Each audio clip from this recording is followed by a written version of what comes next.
అంటే ఏమన్నారు? ప్రధానమంత్రి గారు ఇచ్చేశారు, మేము వదిలేసామన్నారు. అధ్యక్ష, నేను అడుగుతాను ఒక రాష్ట్ర ముఖ్యమంత్రిగా, నా కింది రాష్ట్రం పోలవరం కట్టుకుంటా ఉంది, మీరు చెప్తా ఉన్నారు కాబట్టి 2 లక్షల ఎకరాలు నేను వదిలేస్తా ఉన్నా, మేము అట్లా అనలేదని అంటున్నారు. మరి మీ శాఖలో సీఎం గారి దగ్గర ఉన్నటువంటి సెక్రటరీ గారు, ఇరిగేషన్ సంబంధించినటువంటి సెక్రటరీ గారు స్మితా సబర్వాల్ గారు, వారు ఒక లెటర్ రాశారు. అదే అన్న, అసలు మొత్తం అదే కదా క్రక్స్ ఆఫ్ ది మొత్తం ఇష్యూ అంతా అదే.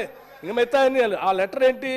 You are also aware of the fact that both the states have agreed in principle to hand over the control of common projects of Srisailam and NSP in terms of gazetted notification dated 15/7/2020.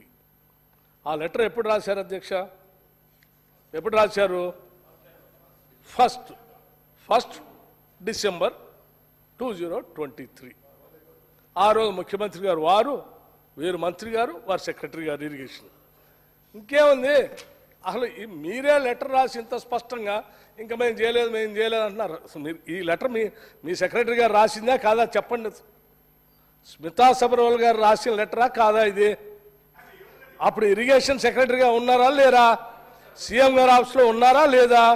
ఆ లెటర్లో మీకు తెలుసు కదా, మేము ఒప్పుకున్నాము ఇవ్వటానికి, మీ అందరికి తెలిసిందే కదా, ఆ రాష్ట్రం ఈ రాష్ట్రం ఇద్దరం కలిసి ఒప్పుకున్నాము అని చాలా స్పష్టంగా రాసిన తర్వాత ఇంకా మళ్ళీ మేము చేయలేదని మాట్లాడుతారు ఏంటండి? దీని మీద మాట్లాడండి. దీని ముందు అసలు ఇది చెప్పండి. ఇది వదిలేసి ఇంకా మిగతా అన్ని ఏదో మాట్లాడతారు.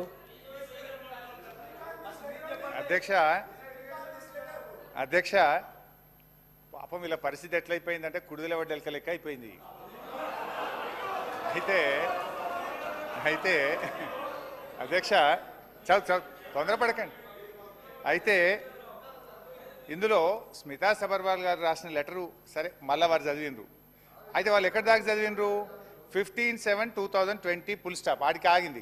బట్ తర్వాత దాని కంటిన్యూషన్ చదవాలి కదా. But for want of finalisation of operation protocol of both the dams handing over process is Bing delayed. అంటే ఆపరేషన్ ప్రోటోకాల్ నిర్ణయం కాకపోవడం వల్ల మీ రాహుల్ బొజ్జ కూడా గదే రాసిండు. మరి ఇప్పుడు ఇదే విషయాన్ని మీ రాహుల్ బొజ్జ కూడా గదే రాసిండు. ఎన్నడు రాసిండు? ఇగో 27/1/2024 నాడు రాహుల్ బొజ్జ రాసిన ఉత్తరంలో కూడా ఆపరేషన్ ప్రోటోకాల్ ఫైనల్ అయ్యేదాకా 50-50 ఇవ్వండి అని మీ ప్రభుత్వం రాసిన ఉత్తరమే. మరి ఈయన కూడా మా చుట్టమేనా? ఈయన కూడా మా ఇన్ఫార్మరేనా? ఇక ఆఫీసర్లకు ముద్రలు వేసుకుంటా మీరు ఆఫీసర్లను బదనాం చేసుకుంటా ఎంతకాలం పాలన చేస్తారు? అయితే అధ్యక్ష ఇదే విషయం సభాపతి గారు, అధ్యక్ష నేను ఆఫీసర్లను తప్పు పట్టట్లేదు అధ్యక్ష. స్మితా సబర్వాల్ గారు తప్పని నేను అనట్లేదు అధ్యక్ష. స్మితా సబర్వాల్ గారు ఎక్కడైతే పనిచేశారో వారి బాస్ ఆనాటి ముఖ్యమంత్రి గారు కేసీఆర్ గారు చెప్తేనే వారు రాసి ఉంటారు. ఆనాటి ఇరిగేషన్ మంత్రి గారు చెప్తేనే ఇరిగేషన్ సెక్రటరీగా వారు రాసి ఉంటారు. నేను స్మితా సబర్వాల్ గారు తప్పు పట్టట్లేదు అధ్యక్ష. వీళ్ళు చెప్తేనే వారు రాశారు కాబట్టి తప్పు వీళ్ళదే. వీళ్ళు హ్యాండ్ ఓవర్ చేయడానికి మేము ఆల్రెడీ ఒప్పుకున్నాం కదా, మీరు ఎందుకు తొందరపడి పోలీసులు ఆడి పంపిస్తున్నారు? మేము ఎట్లా హ్యాండ్ ఓవర్ చేస్తామని మీరే ఒప్పుకుంటారు. ఒప్పుకొని మళ్ళీ అధికారులు తప్పు పట్టామంటారు.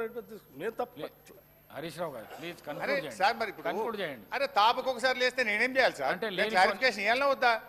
సభకు సంబంధం లేని గౌరవనీయులు మా బట్టన్న స్మితా సబర్వాల్ గారు ఇచ్చేస్తున్నాను ఎక్కడ చెప్పలే. But for want of finalisation of operation protocol of both the dams handing over process is being delayed.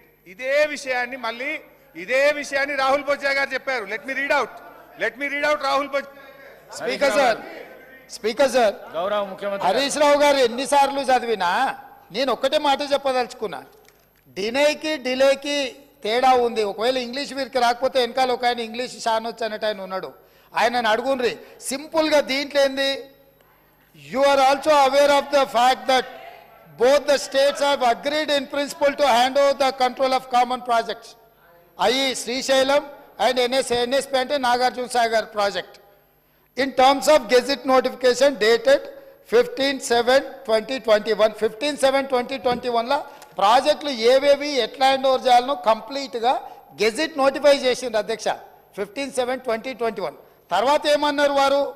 But for want of finalisation of operational protocol of both dams handing over process being delayed. దీని అర్థము మేము కొన్ని కార్యక్రమాల వల్ల దీన్ని అప్పచెప్పడానికి కొంత ఆలస్యమే అయింది తప్ప మేము దీన్ని ఎక్కడ వ్యతిరేకిస్తలేము. మేము కేఆర్ఎంబికి అప్పచెప్పడానికి సిద్ధంగా ఉన్నాము. ఈ లోపల ఆంధ్రప్రదేశ్ నుంచి వాళ్ళు పోలీసులతో వచ్చి దాన్ని పొజిషన్ తీసుకున్నారు. దీన్ని తక్షణమే మీరు పరిష్కరించండి అని చెప్పి మీరు కేంద్ర ప్రభుత్వానికి లేఖ రాసి డిసెంబర్ 1 నాడు 30 తారీఖు నాడు పోలింగ్ జరిగింది. 3 తారీఖు నాడు ఫలితాలు వచ్చినాయి. 1 తారీఖు డిసెంబర్ నాడు స్పష్టంగా ఆనాటి ముఖ్యమంత్రి మరియు సాగునీటి పారుదల శాఖ మంత్రి కల్వకుంట్ల చంద్రశేఖరరావు గారు, వారి ప్రిన్సిపల్ సెక్రటరీ, సాగునీటి పారుదల సెక్రటరీగా అఫీషియల్గా వీళ్ళు లెటర్ రాసి ఇన్ని రోజులు ఇన్ని నీతులు చెప్తున్నాడు కదా, ఇన్ని రోజులు మా స్మితా సబర్వాల్ గారు ఈ రకమైన లేఖ రాసిండ్రు, మా ప్రభుత్వ విధానము అని ఎప్పుడైనా చెప్పిండా? ఈరోజు ఉత్తమ్ కుమార్ రెడ్డి గారి లేఖ తీసుకొచ్చి బయట పెట్టినాక ఇప్పుడు మాట్లాడుతున్నారు ఏంది? అవును, మా స్మితా సబర్వాల్ గారు లేఖ రాసిండ్రు, మా ముఖ్యమంత్రి గారి ఆలోచననే ఇది అని. ఇప్పుడు నేనేం అడుగుతున్నా అధ్యక్ష అంటే వీళ్ళ బాధ ఏంది అసలు? ఇప్పుడు అప్పచెప్పొద్దనా? వద్దని మేము అన్నప్పుడు తీర్మానం చేసినప్పుడు చర్చలకు శశపిశలకు తావెక్కడిది? 100% ఈ ప్రభుత్వం ప్రతిపాదించిన ఉత్తమ్ కుమార్ రెడ్డి గారి సభలో ప్రవేశపెట్టిన తీర్మానానికి అన్కండిషనల్గా మేము మద్దతు ఇస్తున్నాము. పదండి ఢిల్లీకి పోదాం, కొట్లాడదామని వాళ్ళ నోటి నుంచి వస్తలేదు ఎందుకు అధ్యక్ష? అసలు వాళ్ళ నాయకుడు ఎందుకు రాలేదు? ఎందుకు ముఖం చాటేసిండు? అంటే ఈరోజు ఇక్కడికి వస్తే వీళ్ళకెవ్వరికి విలువలేదు అధ్యక్ష. పార్టీలో వీళ్ళ మాటకు విలువలేదు, మనుషులకు విలువలేదు. పార్టీ యజమాని ప్రతిపక్ష నాయకుడు వారు వచ్చి మాట్లాడాలి ఇక్కడ. వారు ఎందుకు ఈరోజు ఇంత ముఖ్యమైన కృష్ణానది జలాలకు సంబంధించి శాశ్వతంగా తెలంగాణ రైతాంగం జీవితాల మీద మరణ శాసనం రాసే పరిస్థితులు ఉత్పన్నమైతే వారు సభలోకి రాకుండా, ఈ సభలో జరుగుతున్న చర్చలో వారి అభిప్రాయం చెప్పకుండా, వీరు చెప్పే అభిప్రాయానికి ఎలాంటి విలువ లేదు. వీళ్ళు ఎంతసేపు మాట్లాడినా ఈ మాటలకు ఈ చర్చలకు ఏ మాత్రము చట్టబద్ధత లేదు. కాబట్టి ఇప్పటికైనా మీరు వారికి సూచన చేయండి, లేకపోతే సభ వాయిదా వేయండి. చంద్రశేఖరరావు గారిని సభలోకి రమ్మనుండ్రి. చంద్రశేఖరరావు గారు వచ్చినాక, ఎందుకంటే ఈ 10 సంవత్సరాలు జరిగిన పాపాలకు వారు కారణము. పాపాల భైరవుడి సభలోకి వచ్చి చర్చ చేస్తే తప్పకుండా మేమందరం కలిసి సమాధానం చెప్తాం. వారిని సభలోకి రమ్మనుండ్రి, చర్చ చేద్దాం. ఎవరు తప్పు చేసిండ్రు, ఎవరు తెలంగాణకు అన్యాయం చేసిండ్రు, ఎవరు తెలంగాణకు రావాల్సిన కృష్ణానది జలాలలో వాటాలను ఎవరు తెగ నమ్ముకున్నారు, ఎవరు చేపల పులుసుకి అలసిచ్చిండ్రు, తెలంగాణ నీళ్ళ దోపిడీకి, వారి సభలోకి రమ్మనుండి. చంద్రశేఖరరావు గారి సభలోకి వస్తే ఎంతసేపు అయినా మీరు మైక్ ఇవ్వండి అధ్యక్ష.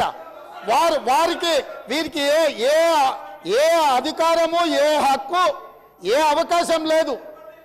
కాబట్టి చంద్రశేఖరరావు గారు ఈ సభలోకి వచ్చి వారు మాట్లాడితే ఇక వారు మాట్లాడడానికి ఏమీ లేదు, వారు చెప్తే వినడానికి కూడా ఏమీ లేదు అధ్యక్ష.